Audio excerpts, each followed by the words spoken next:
Nós tínhamos feito uma antecipação do business case, né, em que o projeto Amadeus ele deveria de ter uma startup só em janeiro de 2023. Né?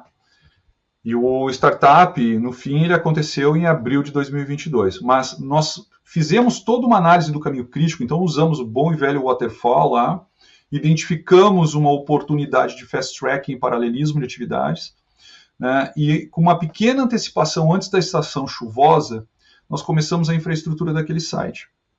Isso fez com que a gente começasse os serviços de construção antes da pandemia.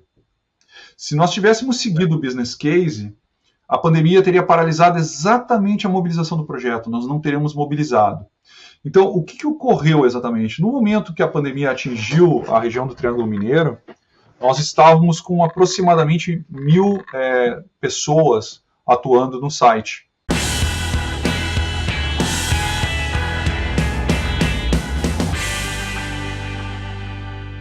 Olá, amigos do Capital Projects Podcast, eu sou o André Schoma e estou aqui para mais uma conversa aberta sobre os desafios da gestão de projetos de capital. Nós sabemos que fazer um grande projeto de capital com muito sucesso é algo que demanda muito esforço e que depois no final deixa muito aprendizado. E hoje a gente vai ouvir uma dessas histórias, né, diretamente com quem estava envolvido. Hoje eu tenho o prazer de receber aqui no nosso canal o Johnny Silva. Ele participou do projeto Amadeus, ele vai contar um pouquinho aqui do projeto. O Johnny é formado em gestão financeira, tem especializações em planejamento estratégico, gestão de investimentos e gerenciamento de projetos. Já trabalhou com gestão de planejamento nas áreas de papel e celulose e investimentos imobiliários. Também já atuou como PMO, como gestor de portfólio, atuou muito na gestão de custos, de riscos, entre outros aspectos. Atualmente ele é gerente de estratégia no Lenzing Group, na Áustria. Johnny, seja muito bem-vindo ao Capital Projects Podcast. Obrigado, André. Obrigado pelo convite. Prazer recebê-lo aqui e para o nosso público, para que a gente possa te conhecer um pouco melhor, fale um pouco sobre a sua trajetória profissional e como é que você chegou até a Áustria, né, da onde você está falando conosco hoje. Bom, André, eu comecei na construção civil em 94, ainda como bem jovem lá, e a partir de 2004 eu conheci a indústria de celulose, tive a oportunidade de entrar em projetos da antiga Aracruz Celulose, que hoje é do Grupo Suzano, né? Mas mais especificamente em 2015 eu comecei a ter ainda mais contatos com projetos internacionais a partir da AkzoNobel, onde inclusive eu tive a oportunidade de trabalhar em projetos com a Suécia, com os Estados Unidos, projetos suportando projetos no México. Então isso começou um processo de internacionalização da minha carreira. Em 2018, a Lenzing, ela buscava uma equipe de gestão para a implantação de uma operação brasileira, né, na área de celulose solúvel. E nesse momento eu tive a oportunidade de participar dessa equipe. A equipe da Áustria me conheceu, o CEO da época me convidou para participar da empresa à conclusão do projeto no Brasil e para seguir na Áustria, exatamente suportando a companhia em outras operações globais. E atualmente tenho essa oportunidade de trabalhar com a estratégia global da empresa, a partir da Áustria, né? Bacana, muito interessante a gente ver onde o mundo de projetos nos leva, né? Exatamente. A gente vai falar sobre o projeto Amadeus, né, que é uma joint venture entre o Lenzing Group e a Dexco, a antiga Duratex. Conte para nós um pouquinho sobre o objetivo desse projeto e principalmente seus grandes números, assim, para a nossa audiência ficar mais por dentro. Bom, a Lenzing é uma empresa que ela investe muito na estratégia dela, tá? De uma maneira até mais pesada no investimento do que as empresas que eu tive a oportunidade de conhecer no Brasil. E a estratégia da empresa, desde 2014, ela previa uma integração da produção especial do negócio de fibras da Lenzing Group. Ou seja, a Lenzing ela é uma produtora de fibras têxteis, e nesse processo, a matéria-prima dela para essa fibra é a celulose solúvel, de eucalipto.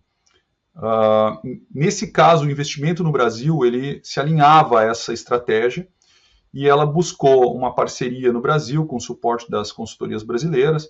Nesse caso, a Duratex, ela, na época, né, hoje Dexco, ela tinha um ativo florestal que ela tinha interesse de ter parceria e então se formou essa joint venture que hoje é a LD Celulose, onde a Lenzing ela tem 51%.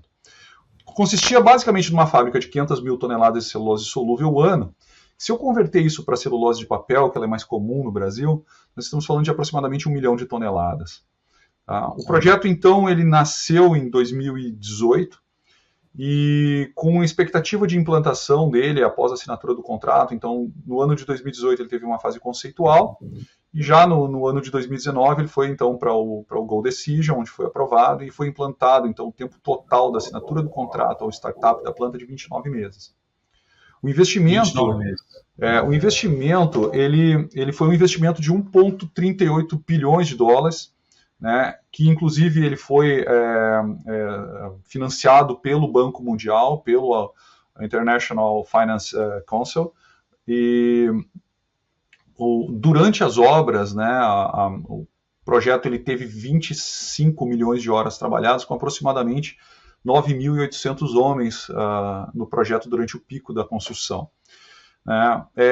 Um dos detalhes desse projeto, que foi um super desafio, felizmente muito bem superado, foi a questão da pandemia, porque nós cruzamos toda a pandemia, né? Nós estávamos começando a infraestrutura quando a pandemia chegou ao Brasil, né? E esse projeto ele foi implantado no Triângulo Mineiro. Então, quando chegou lá a pandemia, nós tínhamos já 1.000 homens mobilizados naquele momento. Então, houve toda uma dinâmica para administrar isso, foi um super desafio, eu acho que foi muito bem conduzido pela equipe de gestão como um todo. No total de construção propriamente dita, né, digamos assim, da primeira estaca ao startup da planta, nós usamos 21 meses, que é o padrão que o Brasil vem usando nos projetos de celulose nos últimos 20 anos.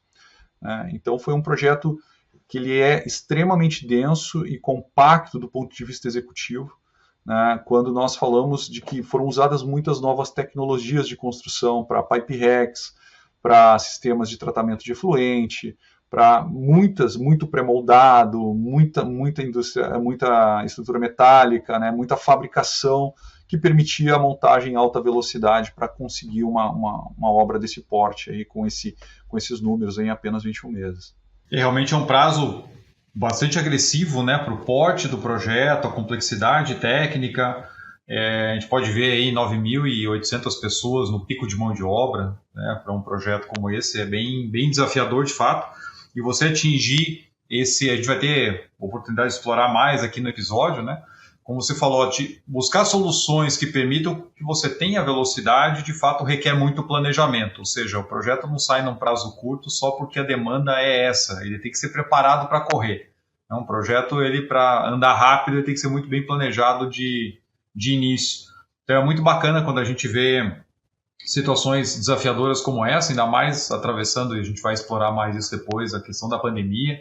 É um baita risco, o cisne negro que apareceu no meio do caminho aí, e que aí a equipe conseguiu contornar com maestria, entregando o resultado. Muito bacana. Para a gente conhecer um pouquinho mais sobre o produto, para quem não está familiarizado com a celulose solúvel, né? Você já fez um paralelo em relação à capacidade sobre a celulose para papel, né? O que ela tem de diferente, assim, para que ela serve? Bom, a celulose solúvel, Dissolving Wood Pulp, DWP, né?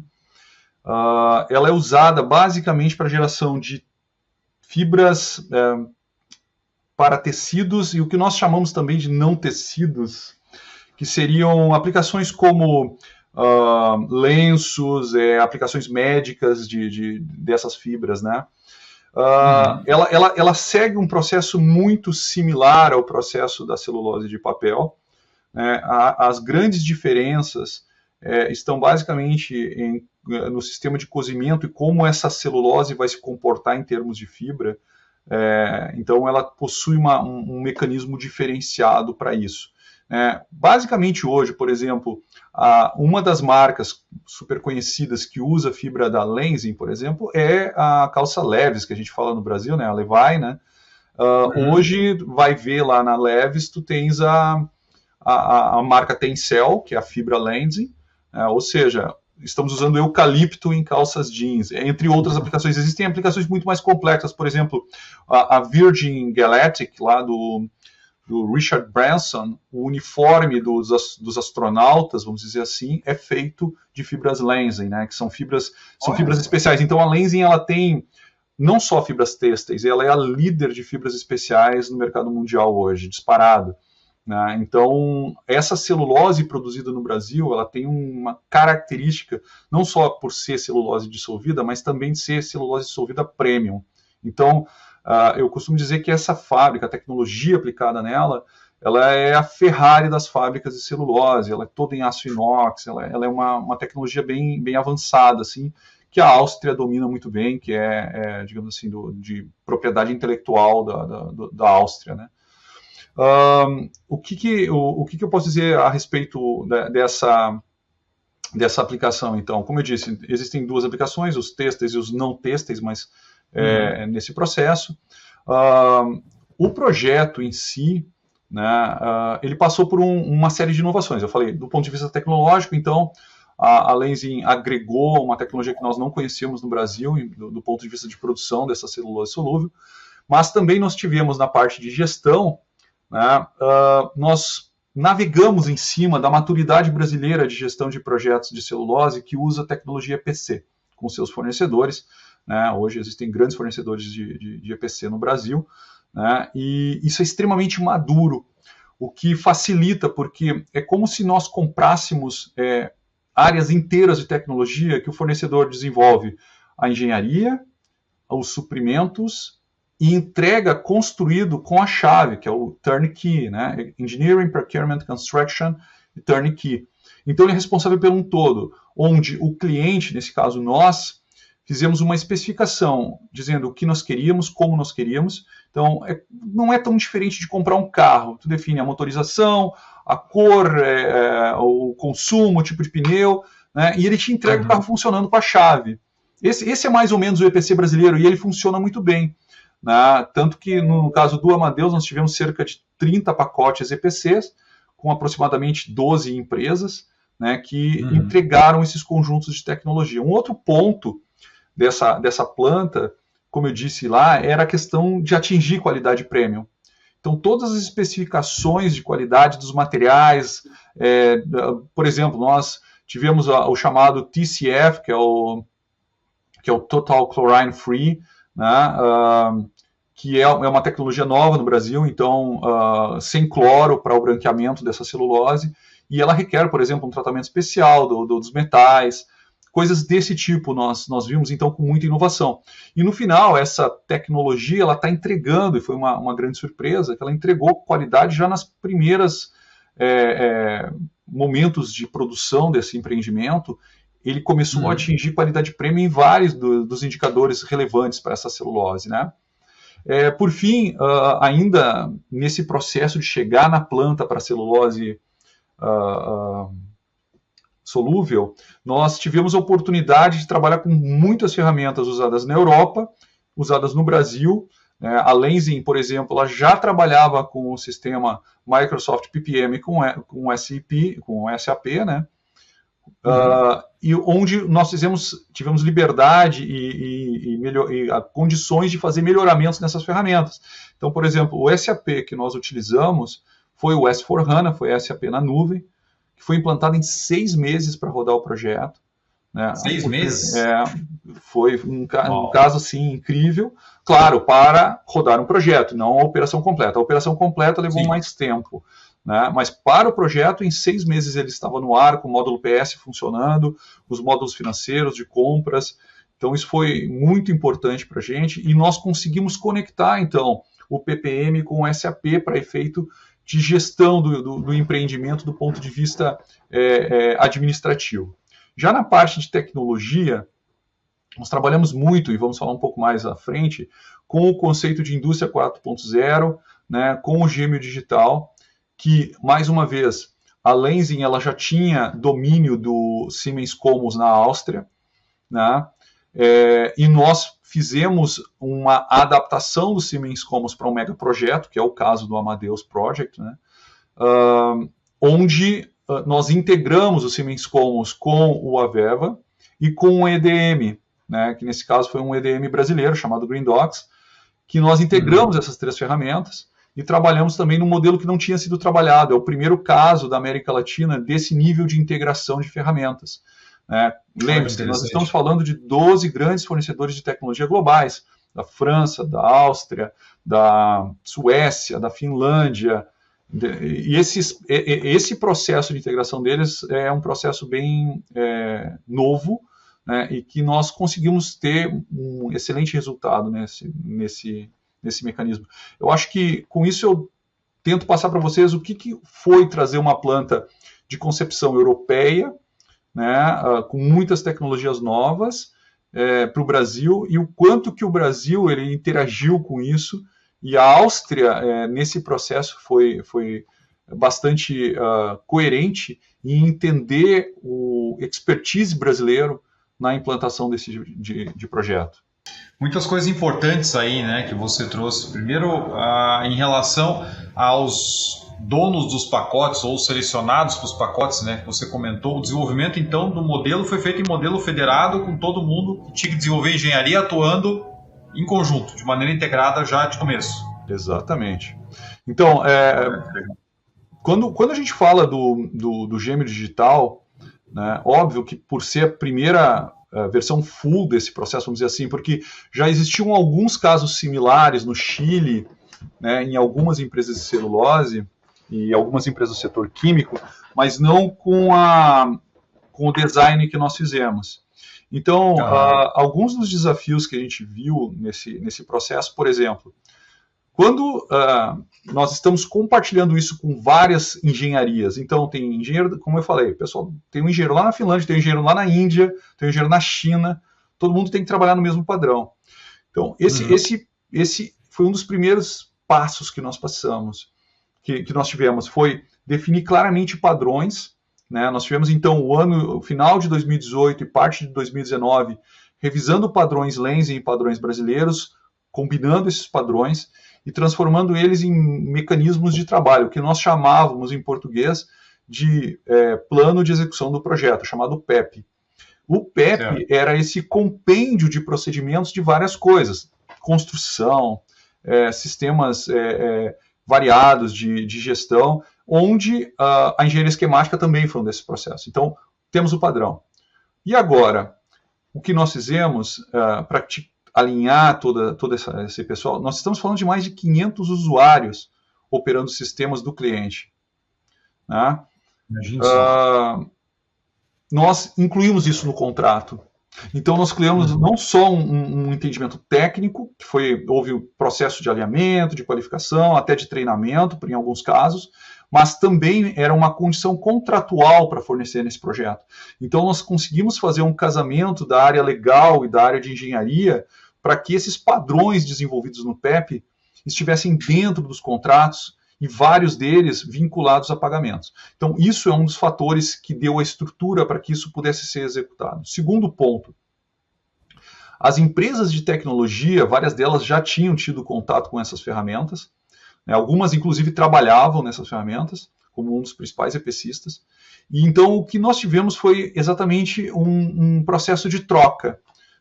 Como é que tu trabalha lá? O que tu tens lá? Isso? Nós precisamos daquilo. Como que nós podemos chegar a um mecanismo que funcione para as duas empresas? Né? E aí, de novo, nós estamos falando de tecnologias diferentes. Por exemplo, tem uma empresa de tratamento de água e tem uma empresa que gera uma caldeira de vapor. São tecnologias muito diferentes.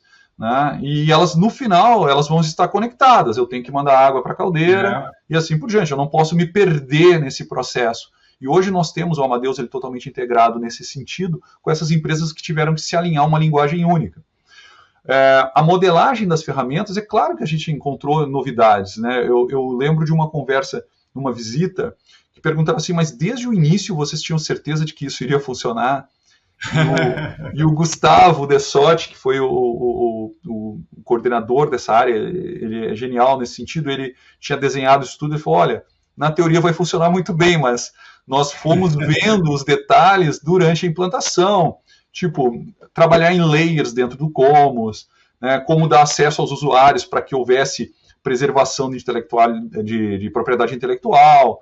Né, existem vários desafios aí em cima da mesa que que tu tem que fazer com que esses caras eles se vejam, por exemplo, esses fornecedores, eles têm limites de bateria. Como definir isso, que é uma área comum, que um vai ver o outro naquela área comum, mas fora daquela área comum eles não podem se ver.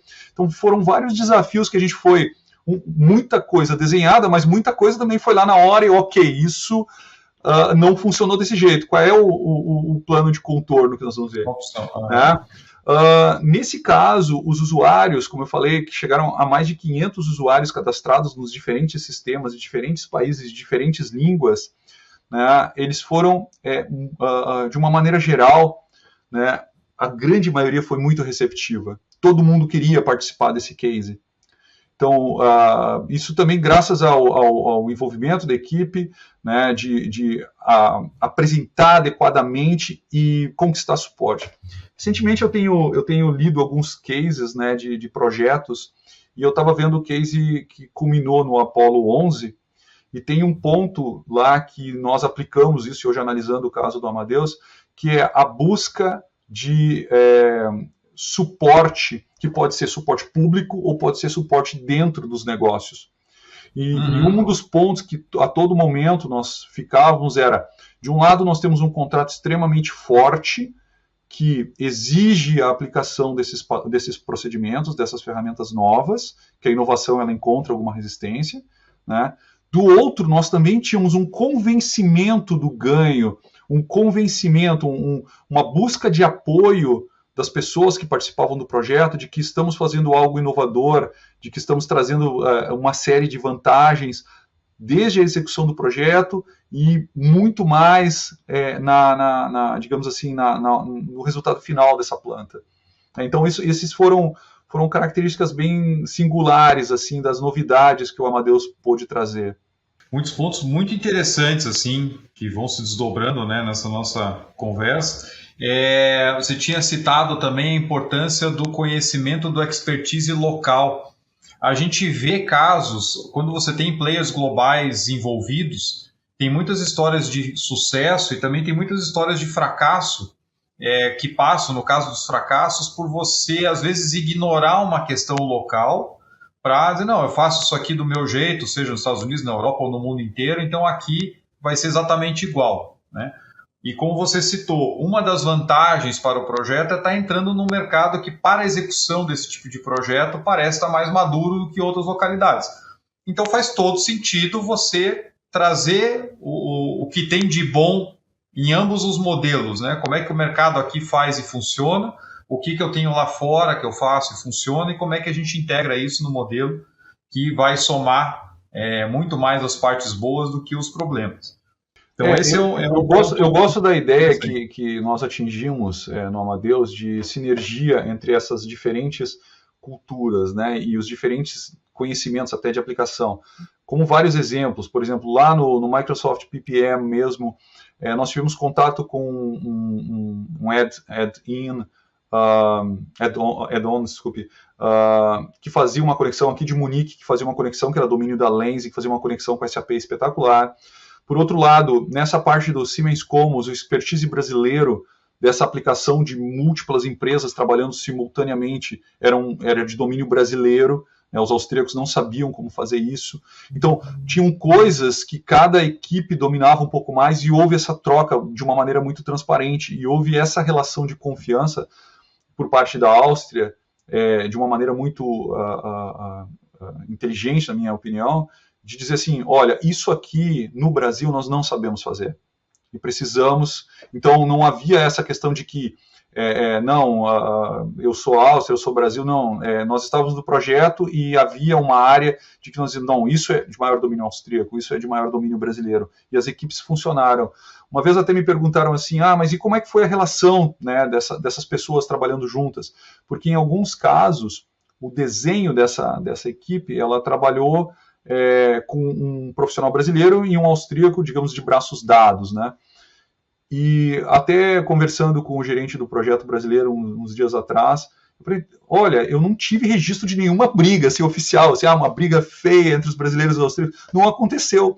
Os caras, eles acharam um jeito ali, né, entre eles, eu não estou dizendo que as pessoas são iguais, mas meio que casou os perfis dos profissionais e eles acharam um jeito de trabalhar junto que foi extremamente amistoso, né? Isso foi surpreendente para todos nós. Eu esperava mais conflitos, o que não aconteceu, felizmente.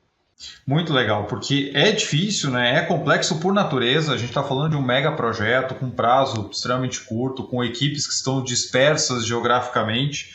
Passamos pela pandemia, daqui a pouco a gente vai voltar nesse ponto. E então é um ambiente de muita pressão, de muita dificuldade, mas essa estruturação da gestão, aonde você considera diferenças e considera onde você tem melhorias ou potenciais melhorias, o que é mais forte numa parte do grupo e na outra, isso mostra a maturidade de gestão e como de fato você está, né, ajeitando as forças da melhor maneira para convergir do jeito que você precisa. E apesar de que talvez alguém que esteja nos acompanhando aí agora, né, isso pode soar um pouco óbvio, mas na prática o que a gente vê é justamente pelo próprio ambiente, da própria pressão e da correria que os projetos são feitos, é mais fácil ou mais comum você pegar um modelo, one size fits all, quer dizer, é assim, acabou, todo mundo vai seguir, e você acaba meio que atropelando alguns potenciais benefícios que você poderia ter com essa integração.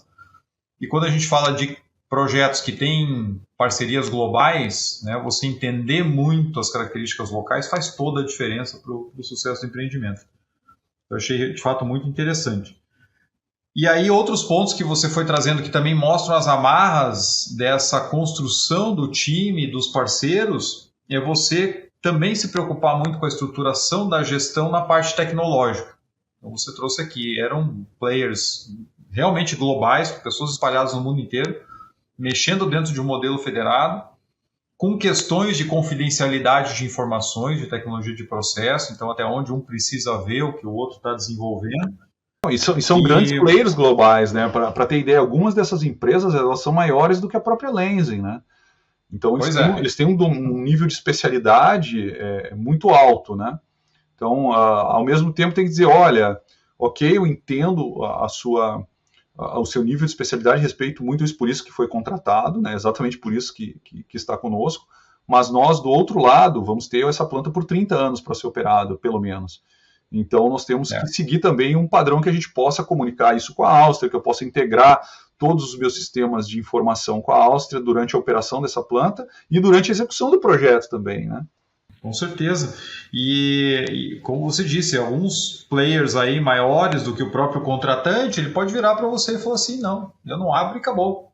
É do meu jeito. Exatamente, exatamente. Por isso que foi bastante negociado. E eu me sinto, digamos assim, eu entendo que nós tivemos um grande sucesso, assim, não que tenha sido só flores, obviamente, as empresas defendem os seus posicionamentos, tem coisas que implicam muitas vezes em aumento de custo, tem coisas que implicam em mais licenças de software, por exemplo, mas para cada caso nós fizemos análises e achamos caminhos para resolver isso com os fornecedores que de uma maneira geral funcionou.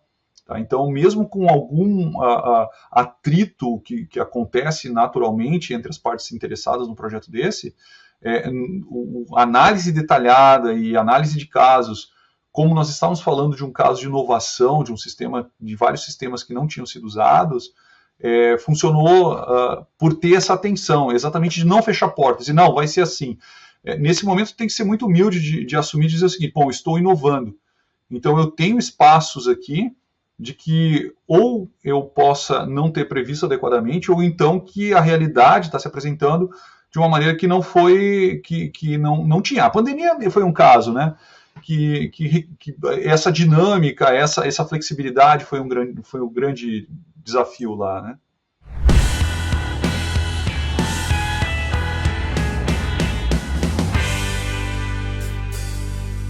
Meus amigos, nós sabemos que a alocação de capital é uma das formas críticas de traduzir a estratégia corporativa em ações.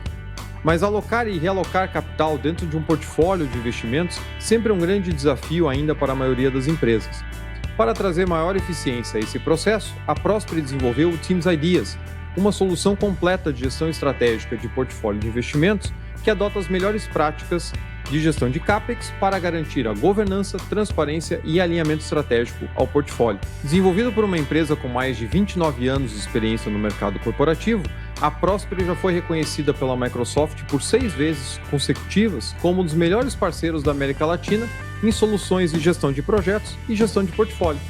O Teams Ideas é a solução adotada por grandes empresas no Brasil e no mundo. E você pode conhecer mais sobre essa solução clicando no link aqui na descrição desse episódio.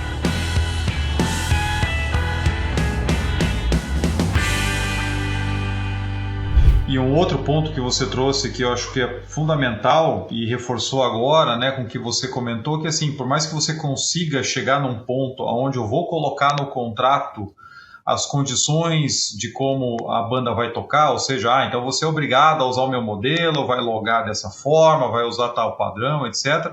É claro que o contrato é extremamente importante, mas você trouxe outra coisa antes, né, e reforçou agora, que é a questão do engajamento.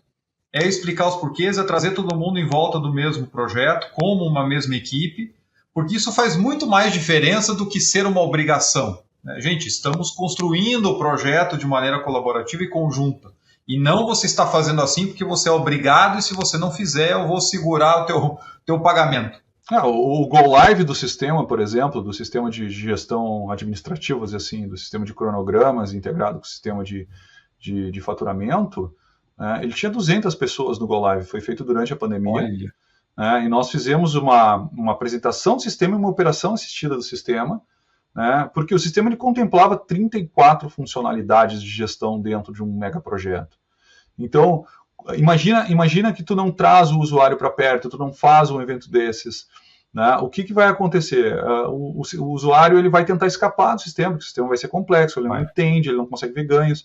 Então, a todo momento acaba sendo necessário tu mostrar, olha o que nós estamos ganhando aqui, olha o que nós estamos ganhando lá, olha quantas ferramentas nós estamos integrando aqui com não só muitas vezes produtividade, mas também com qualidade de informação. Então, buscar o usuário, buscar os participantes, engajar os participantes, acaba sendo um fator importante nesse tipo de projeto. Com certeza. Achei muito bom, né, conhecer um pouco mais de como foi essa experiência com vocês. E aí uma outra experiência que eu queria abordar um pouco mais também, como você citou, foi desenvolvido um gêmeo digital para essa planta. E isso é algo que a gente começa a ouvir de maneira mais comum nos últimos tempos para cá, mas é aquele negócio que é mais fácil ouvir falar do que fazer. Você de fato ter um gêmeo digital, né, de uma nova operação e para que depois, né, teoricamente, isso vai ser entregue para a gestão do ativo e aí operações de manutenção vão utilizar, etc. Mas o meu ponto de curiosidade é um pouco antes disso, porque um ponto que a gente vê comumente como causa de fracasso em projetos ou de problemas operacionais ou até de comissionamento de startup é a dificuldade de você trazer o expertise de operações e manutenção para o começo do processo. Desde a concepção do projeto, discussão da tua engenharia de processo, para que, de fato, a engenharia seja conduzida da maneira que a tua operação depois lá na frente vai receber e vai precisar. E aí tem tudo a ver com a questão, né, também dos gêmeos digitais, porque eu já estou construindo desde a concepção do empreendimento o modelo que depois, de fato, eu vou fazer o handover lá na frente. Como é que foi esse processo para vocês, assim, de conseguir trazer para o início da concepção, né, esse expertise para que depois, na hora do handover, as coisas fluam bem, não só com o ativo físico, mas também com a parte digital? Bom, o gêmeo digital, o projeto foi bem amplo, até eu costumo dizer que eu tento,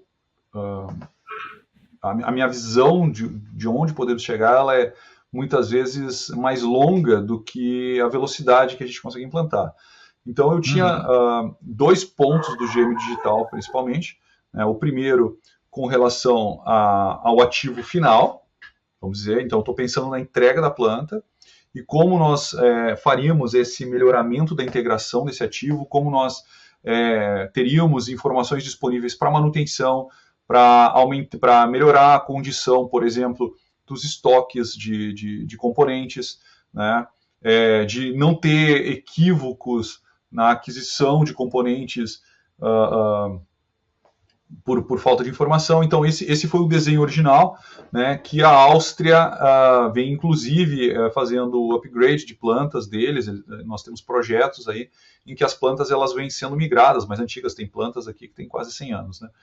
E então óbvio que nesse processo existe uma migração dessas plantas mais antigas, mas o Amadeus ele já nasce com uma integração muito maior, né? Então, para efeito de manutenção, isso disponibilizou para o pessoal fazer importações inteiras de ativo fixo a partir das informações. Isso está conectado a uma base pesada de dados dos equipamentos que estão colocados, dos spares necessários, de uma maneira bem interessante, e a integração mesmo, né?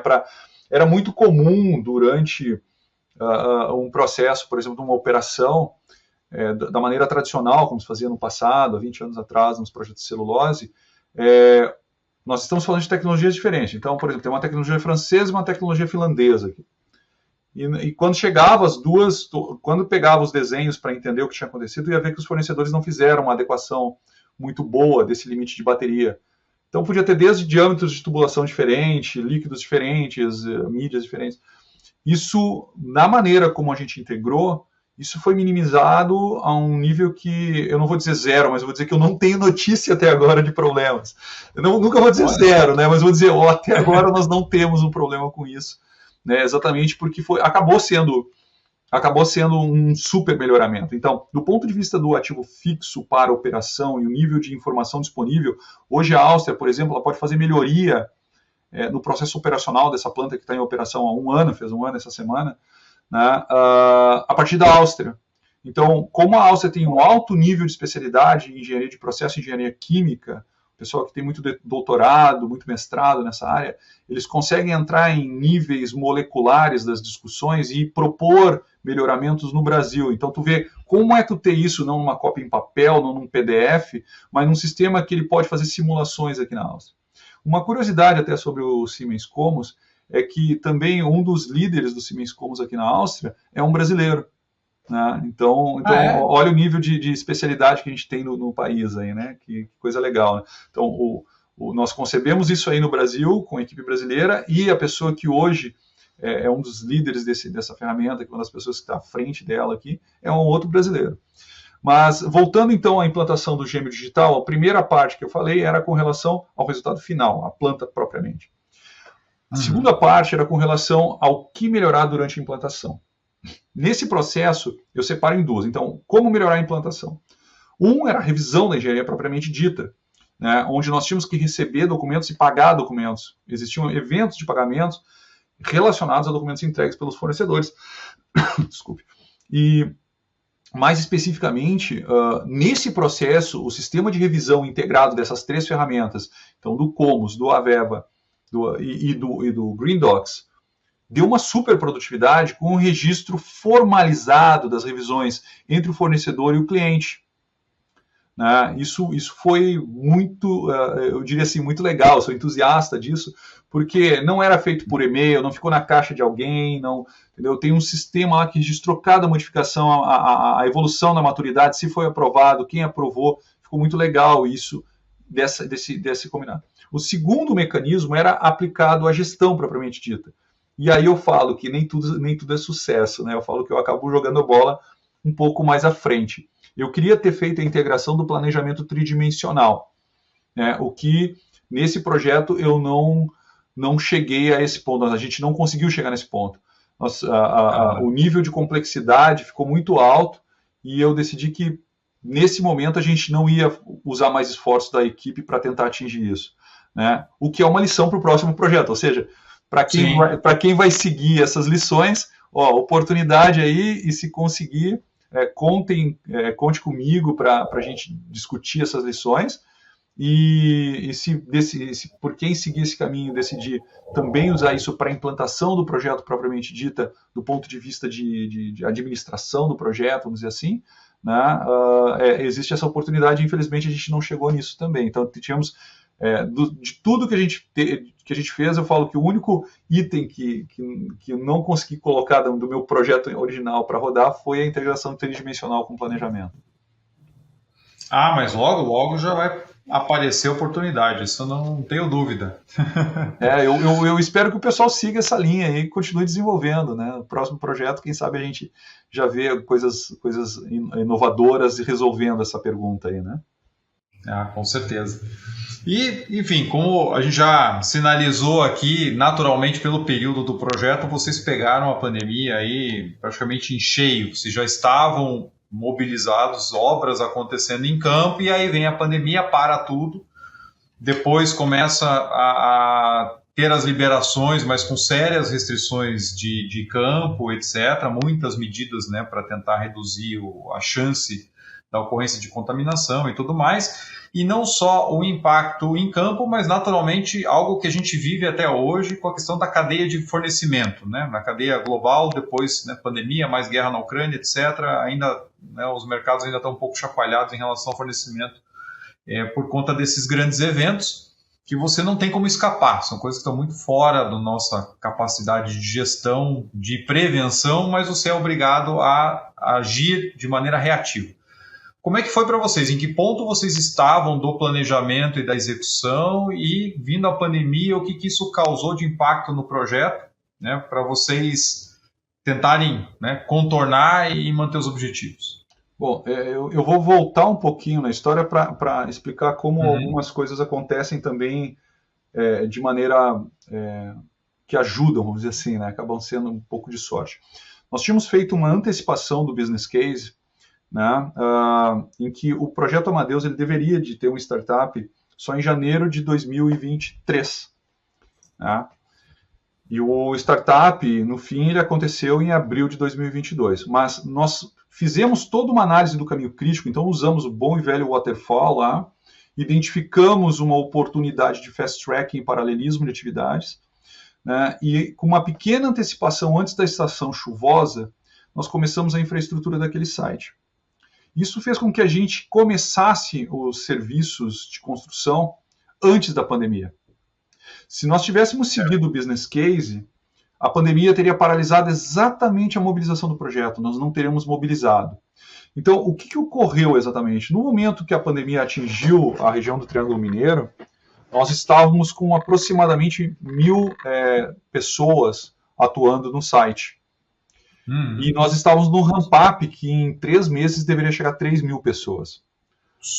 O que acontece? A empresa investiu dezenas de milhões em infraestrutura, né, para conter. E aí vem o que eu falo também digamos assim, das grandes acertos na gestão. Né?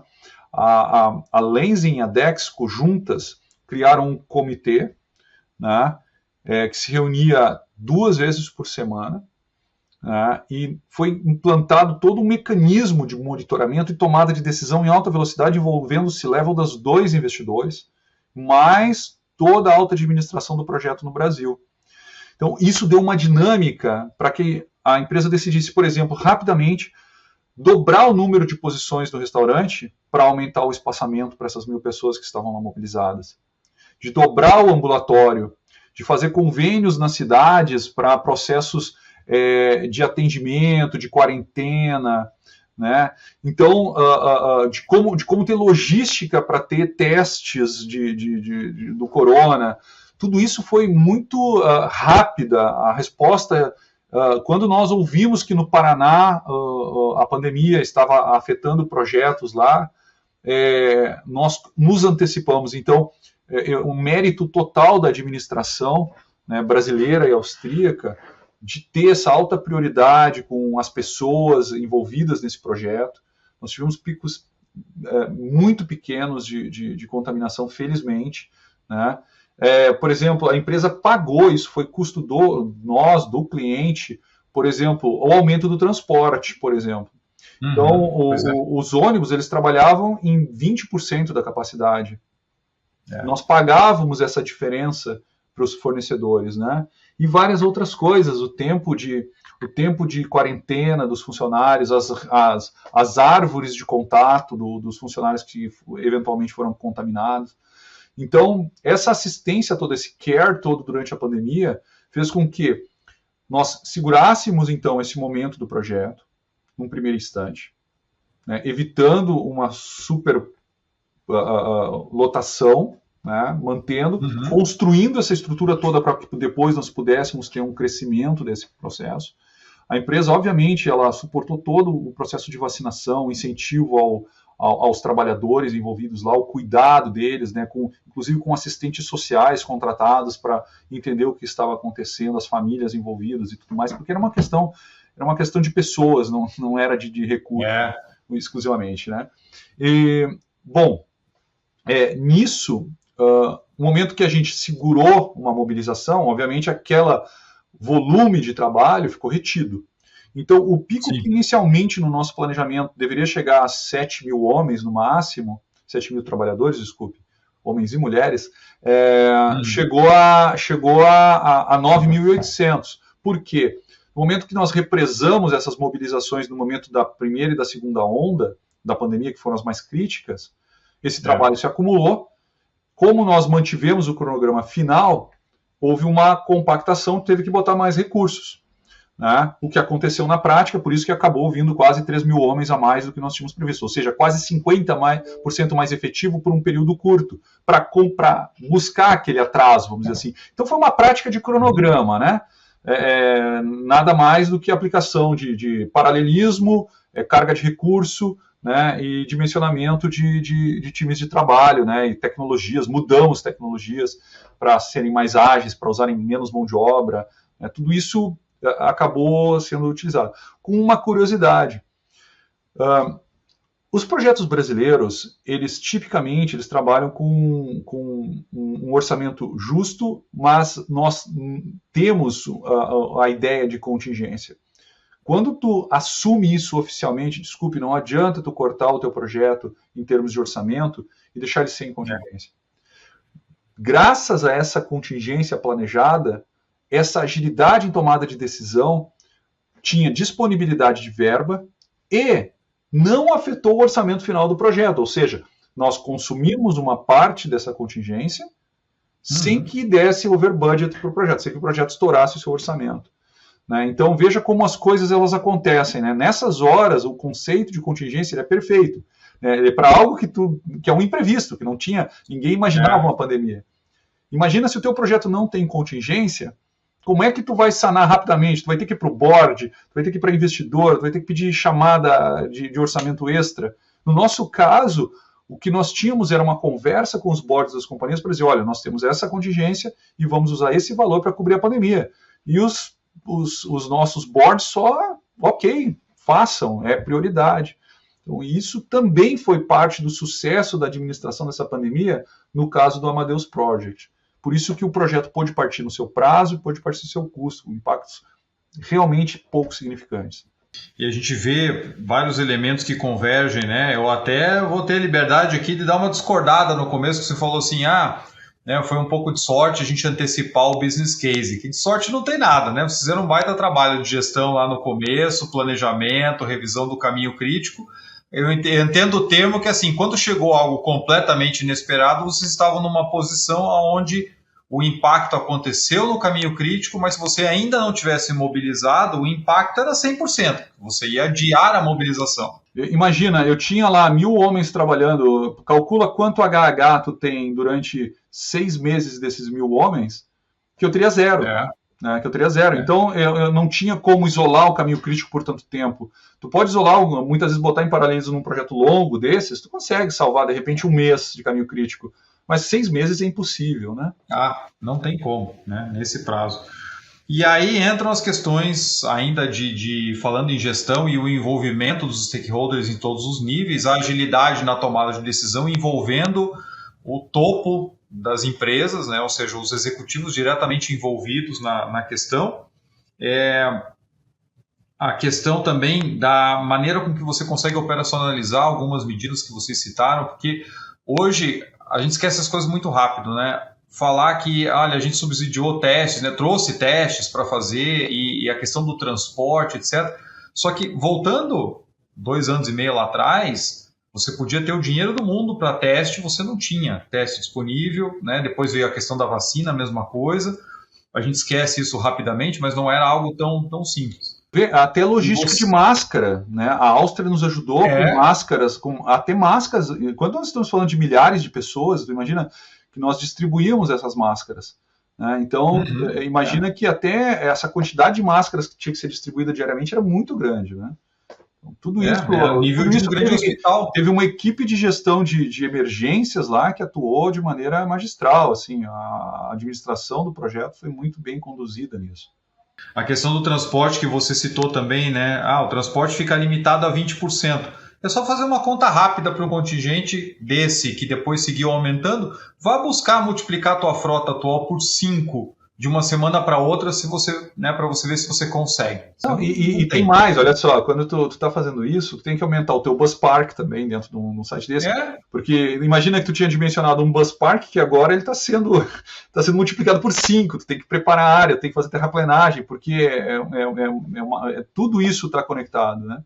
E o cliente ele assumiu muito desses custos, assim, sabe? Nós, como clientes, nós assumimos, porque também entendíamos que não era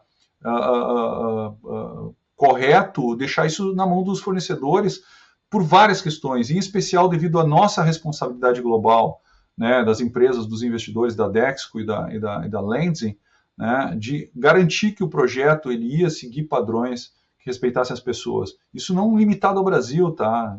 É um processo que impacta essas empresas globalmente, né?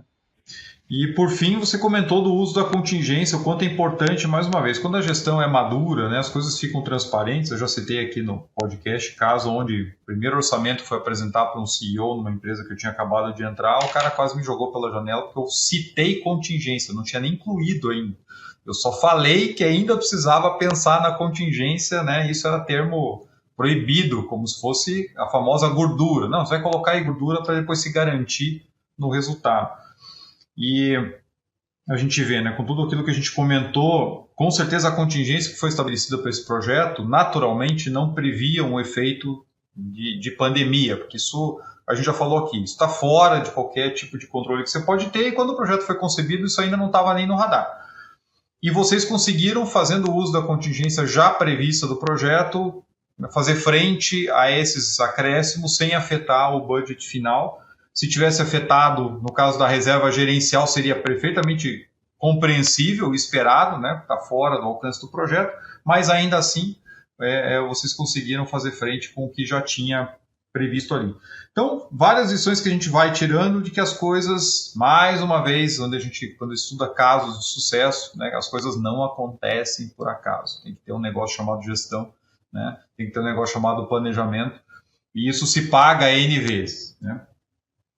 Bom, e como resultados finais, assim, a gente colocar, o projeto foi entregue há um ano atrás, né, bem à frente do business case que você citou, né, conseguiram otimizar o business case antecipando a entrega. Como é que foram os resultados finais desse empreendimento em relação à partida, como é que está operando, enfim? Olha, o projeto ele partiu então em abril de 2022. Atualmente ele está no ramp-up final já, está atingindo patamares incríveis de produção, né, por 2 pontos. Primeiro, da capacidade dos equipamentos. Nós estamos bastante otimistas que nós não só vamos atingir o pico, como com um pouquinho de esforço vai ser possível, inclusive, ultrapassar essa capacidade do ponto de vista positivo, criando uma série de pontos, em especial da qualidade, vamos dizer dessa maneira mais típica. Né? A qualidade dessa polpa é uma qualidade premium. Né? O projeto ele hoje entrega, eu não tenho dúvida, uma das melhores polpas, uma das melhores celuloses solúveis do mundo hoje em termos de qualidade. Olha, né? Só. Ter um projeto desses dentro de uma startup e dentro de um orçamento, eu vou ser bem franco, tá? Não é nenhum super mérito do Amadeus comparado aos projetos brasileiros de celulose. O setor de celulose está todo de parabéns. Eu estou há quase 20 anos nesse setor, estou há 19 anos, e os projetos eles são muito bem executados no Brasil. Mas, passando por uma pandemia, puxa vida, aí ninguém passou. Aí eu posso dizer assim, se por um lado cumprir orçamento e planejamento ok, Johnny, todos nós conseguimos isso, ou os grandes projetos brasileiros atingem isso muito comumente, vamos dizer assim, com esforço, claro, mas não é tão anormal na celulose. Por outro lado, cruzando uma pandemia, esse foi o nosso desafio, né? Isso tornou o Amadeus especial para mim e para o mercado brasileiro. O ramp-up, como eu falei, ele vem indo muito, ele está sendo muito bom, muito estável, né? Tem desafios, tem tecnologias novas, tem uma série de melhoramentos. O pessoal, óbvio, o profissional de celulose brasileira, a equipe de gestão brasileira, ela busca melhoramento contínuo. Então, é óbvio que essa altura do campeonato já tem sugestões de melhorias para todo lado, né? Uma vez que teve muita inovação, então o pessoal já vê, dá para aumentar a produção lá, dá para reduzir consumo aqui, dá para fazer isso diferente.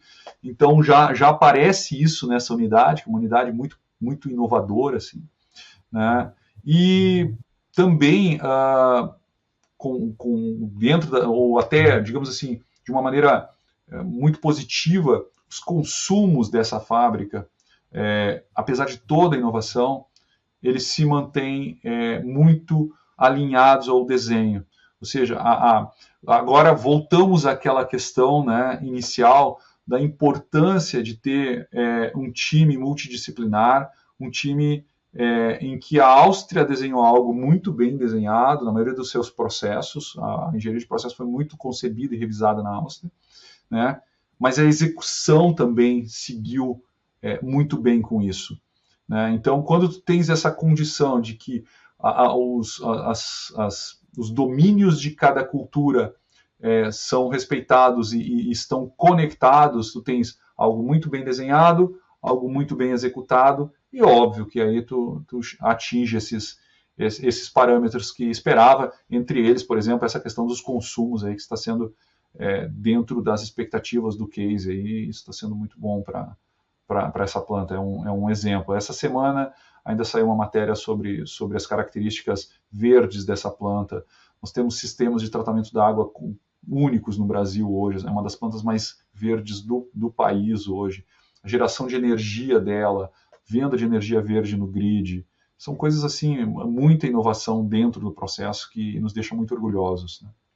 Esses casos, né, você comentou, a indústria de papel e celulose, ela está num patamar mais maduro, mas quando a gente olha resultados gerais de projeto, não só no Brasil, mas no mundo inteiro, dependendo da estatística que a gente pegar, né, ou se a gente pegar mega projetos com o Edward Merrill lá do IPA, se a gente pegar o Ben Fluber lá de Oxford, agora até com o novo livro dele, que ele cita que se você for pegar prazo, custo e output, né, benefício, se você somar isso tudo para grandes projetos, você vai chegar numa estatística que só 0,5% globalmente acaba entregando de fato.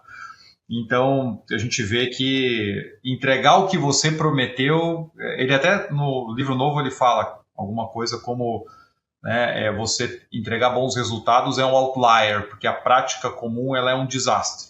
Ele não poupa nem um pouco, né? Porque os resultados estão aí para mostrar a hora que você soma infraestrutura, a indústria de capital intensivo em vários outros ramos. Então é bacana ver sempre os projetos de sucesso, porque isso não vem só por conta da maturidade da indústria, mas com a maneira que você comentou, né? Que o projeto foi gerido, foi planejado, foi conduzido. Então é muito importante. E também com a questão operacional, né? Também é comum a gente ver no mercado que plantas novas não atingem 100% da produção, na prática acabam na média tendo ramp-ups muito mais longos que o planejado, e depois eu até com a Clarice Alves aqui gravei um episódio de avaliação econômica, e ela até trouxe um termo engraçado para não ser trágico, que é o SUSTEX, né? É o CAPEX que entra como sustaining, que é aquele famoso projeto para consertar projeto. A planta começa a operar a 70% da capacidade, você vai e já faz uma melhoria, faz uma intervenção, você está colocando dinheiro em cima de dinheiro que já foi gasto, para poder tentar fazer a planta chegar no 100% original, né? Ou seja, aquele CAPEX adicional, ele não vai te trazer adicional de benefício, é para tentar chegar no benefício que você já deveria ter atingido.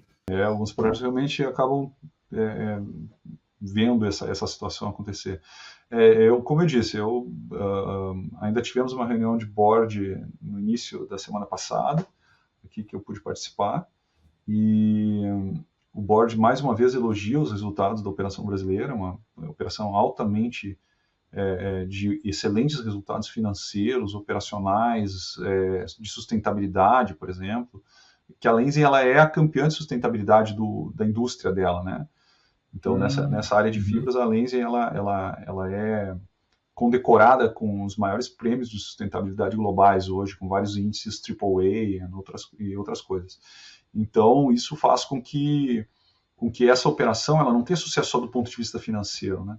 Então, é um case que é realmente aquele case de orgulho, sabe? Realmente funcionou, né?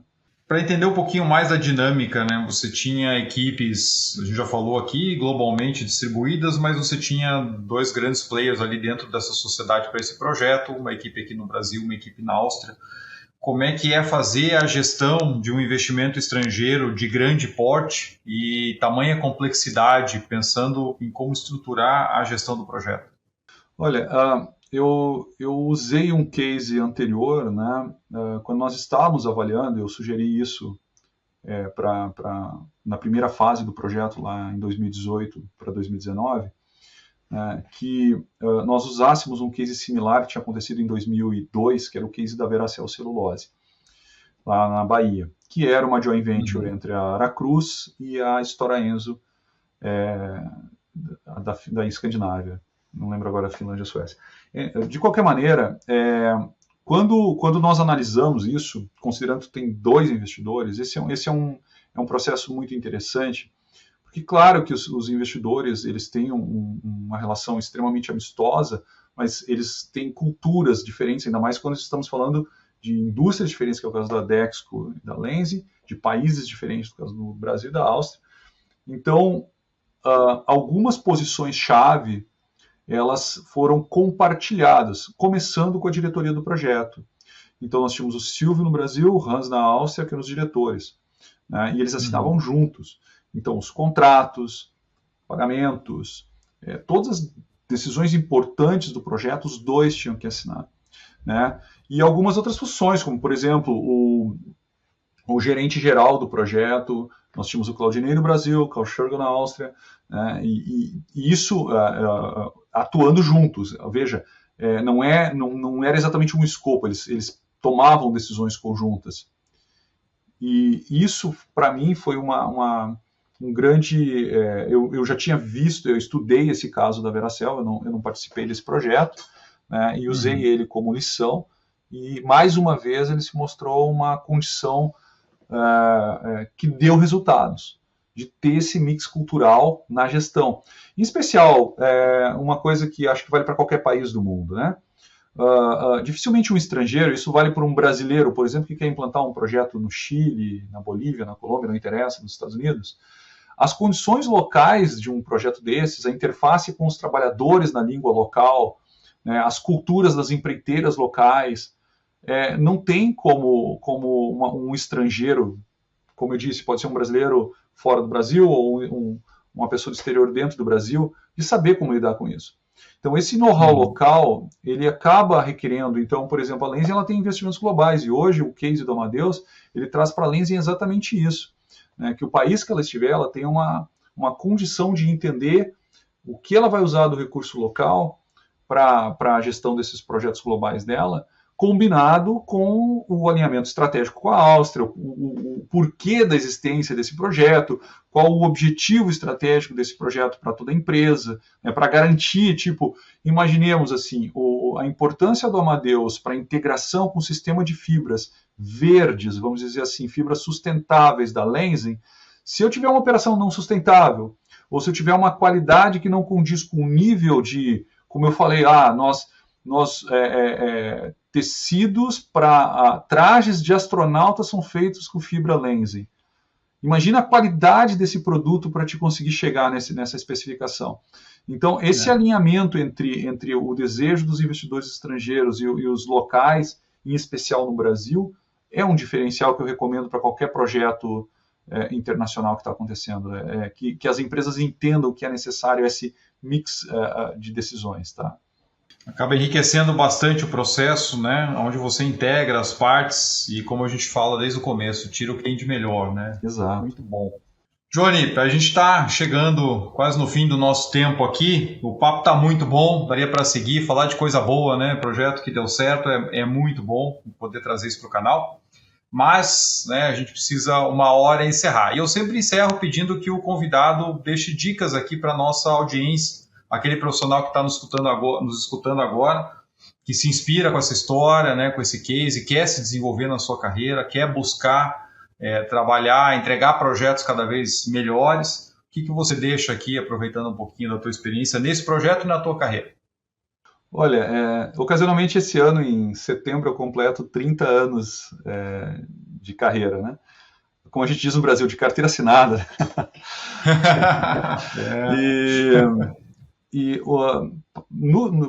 A minha dica, assim, para quem está chegando para os projetos e está encarando agora os projetos no século XXI, primeiro, em mega projetos, tá, continuamos que o nível de especialidade ele acaba sendo a resposta para a complexidade desses projetos. Infelizmente, são projetos muito mais complexos, não tem receita simples, né, para solucioná-los. Então, a especialização dos profissionais é muito importante. Experiência é relevante algumas vezes, mas eu não tenho dúvida nenhuma da especialização. Então, falo desde do especialista em gêmeo digital, o especialista em gestão de contratos, o especialista em gestão de planejamento, né? Então, se especializar, investir na especialização é importante para projetos desse nível de complexidade. Nós falamos que cada 0,1% de um projeto de bilhões de dólares representa muito. Então, esse nível de especialidade ele contribui para não só evitar perdas, mas para maximizar essas condições, né? Tu consegue buscar bons sistemas, é possível mobilizar equipes. E aí eu falo da segunda parte, que estou falando que é um projeto complexo. Eu falo que a minha visita à NASA em Houston, um projeto que eu estava suportando lá anos atrás, eu me lembro de uma frase dentro da NASA lá que era "Yes, it's rocket science". Então, sim, é ciência de foguetes mesmo, né? E plantas de celulose, plantas químicas, plantas de óleo, elas têm um nível de complexidade, seriedade, de segurança, de impacto ambiental muito alto. Então, não tem como não ser complexo, não tem como ser especializado. Então, buscar especialização para os jovens que estão começando a investir em especialização vai permitir com que eles possam participar desses projetos, que são lições importantes. Segundo ponto um projeto desses, já indo um pouquinho mais para a minha área, né, eu falo que pessoas especializadas, ok, mas recursos disponíveis, né? Então, admitir, assim como tu falaste da questão de admitir a contingência, e a contingência, nós usamos mecanismos extremamente estatísticos, né? Ainda existe no final uma parte que ela tem um forecast que é difícil de prever, mas a maior parte da verba de contingência foi baseada em estatísticas, em nível de maturidade das informações que a gente tinha no momento da tomada de decisão, em séries históricas. Então, por exemplo, o time de planejamento e controle físico-financeiro do Amadeus, né, incluindo a controladoria financeira e a equipe de planejamento, eram de 14 pessoas. 2 coordenadores especializados. 14 pessoas. 2 coordenadores especializados, entendeu? Então, assim, essas pessoas, elas foram vitais para que não se perdesse o prazo. Nós fazíamos simulação, o forecast do projeto era feito semanalmente durante a construção. Mensalmente durante a fase de engenharia e suprimentos, semanalmente na construção. Uhum. Então, nós girávamos o cronograma inteiro do projeto, que eram 500 mil de linhas, gerenciado por mais de 100 pessoas de diferentes fornecedores, com 14 especialistas em custo e planejamento trabalhando juntos, né, para entender se o projeto está perdendo semanas ou não. E sugerir para o fornecedor, trazer as questões à mesa, né, e manter esse projeto dentro do trilho dele.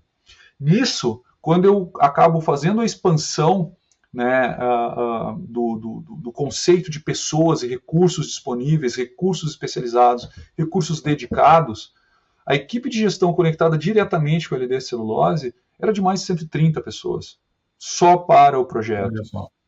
Então, e veja, eu não estou dizendo que os recursos estavam folgados, não, tá? Não. Eu brinco que durante a pandemia não foi incomum em alguma reunião alguém tá almoçando e ouvir um barulho de garfo, né? A pessoa em home office lá, com uma carga buscando soluções, discutindo, empenhada, o engajamento dessas pessoas especializadas, dessas pessoas que participam disso, também diferenciado. Então, é importante valorizar esses times. Eu sou um grande entusiasta de que pessoas fazem empresas e pessoas fazem grandes projetos. Nesse caso, voltamos, complexidade, especialidade, pessoas disponíveis. No fim, meu último ponto, meu quarto dica aqui, e eu vou voltar um pouquinho e falar um pouquinho da indústria de celulose, que é uma indústria que ela tem uma característica, uma virtude, eu falo dessa maneira, muito interessante. As empresas brasileiras, elas são extremamente abertas a compartilhar conhecimento. Isso gera no Brasil um polo global de gestão de projetos diferenciado, né? A gente pode encontrar, como eu disse, profissionais brasileiros em várias áreas de gestão de projetos, mesmo aqui na Áustria, na Lense, aqui onde eu moro, em Linz, na Áustria, né? Eu encontrei já os brasileiros que trabalham na Siemens, pessoal que veio de Jundiaí, São Paulo, estão aqui em Linz trabalhando. Pessoal da Andritz, que trouxe pessoas especializadas do Brasil para atender demandas globais, né, localmente aqui na Europa, para ajudar nisso. Então, quando nós estamos falando desse último item da lição, nós temos as pessoas e temos procedimentos. Eles estão compartilhados no mercado. Eu não vou esquecer que eu tive uma conversa com o Jean, que é um grande colega aí do mercado de celulose, aí, que hoje acho que ele está como gerente executivo ou diretor na Suzano, né? E o Jean fez um super benchmark para gestão de documentos, como foi feito nos projetos na época da Fibria, e nós utilizamos disso, e agora ele está utilizando também algumas das lições que nós tivemos no Amadeus, lá no Projeto Cerrado, que é um mega projeto brasileiro, também está indo super bem. Então, ter essa normatização, mas mais do que isso, saber que essa normatização está em testes constantes no mercado, não só na tua empresa, acaba sendo um ponto. Então, minhas 4 dicas aí para a audiência. 1, especialidade para projetos complexos.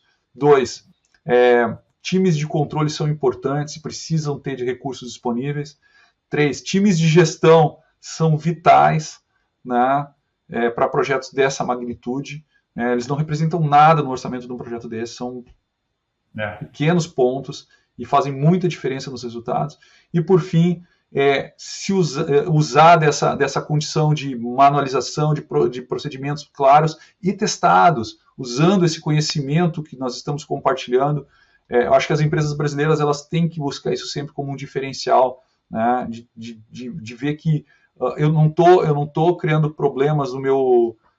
em compartilhar as boas práticas da minha empresa com mais empresas do mercado, porque isso retorna, né? Então, como aconteceu o nosso caso entre o Jean e o Amadeus e agora de volta no Cerrado, é exatamente isso, né? Ele nos deu alguns benchmarks muito legais, que foram importantes para a nossa formação do case, e ele se abasteceu de volta com alguns retornos, algumas dessas lições que nós estamos falando aqui agora.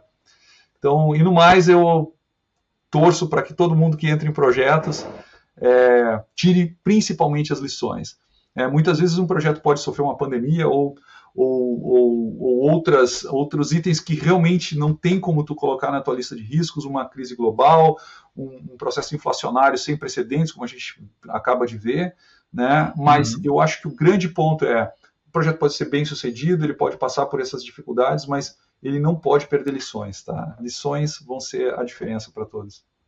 Com certeza, muito bom, Johnny. Olha, vai passando um filme na nossa cabeça, né, quando a gente vai conversando e falando de o que dá certo, o que nem sempre dá certo. Acho que tem lições muito boas para o nosso público, os 4 pontos que você trouxe no final.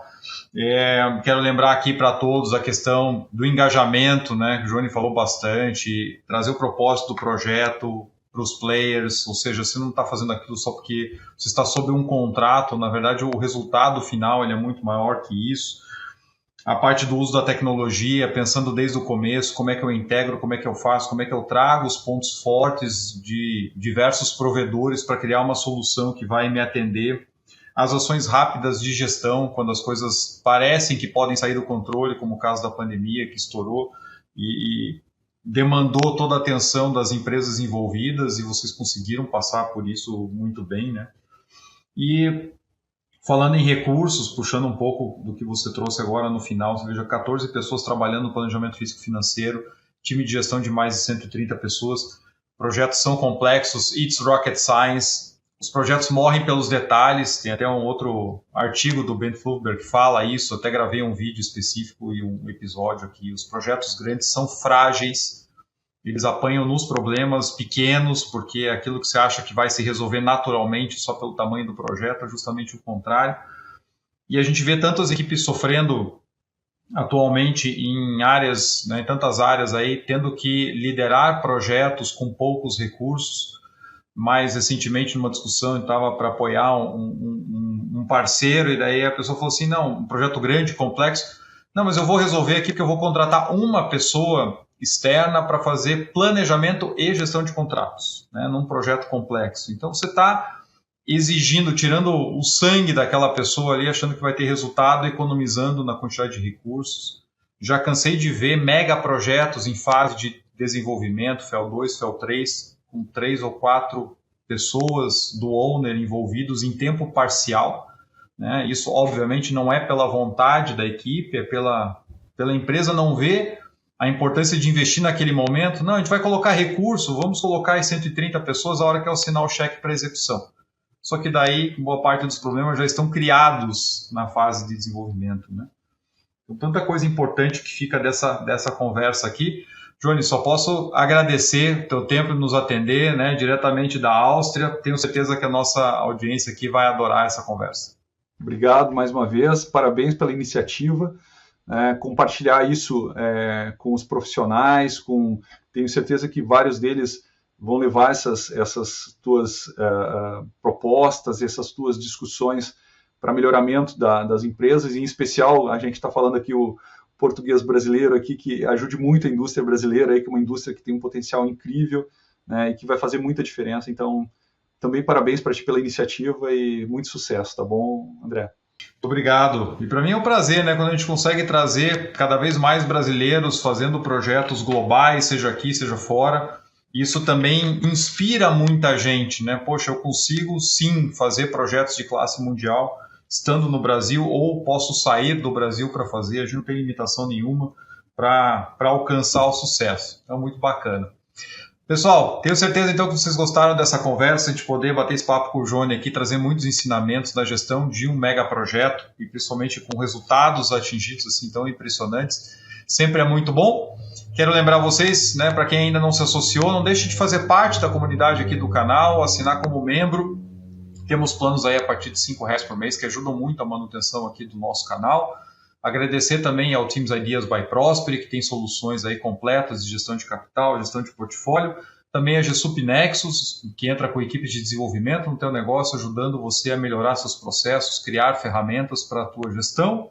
E agradecer a todos que acompanham o canal aqui semanalmente nesses mais de 2 anos. E na semana que vem a gente volta com mais um episódio. Grande abraço e até a próxima!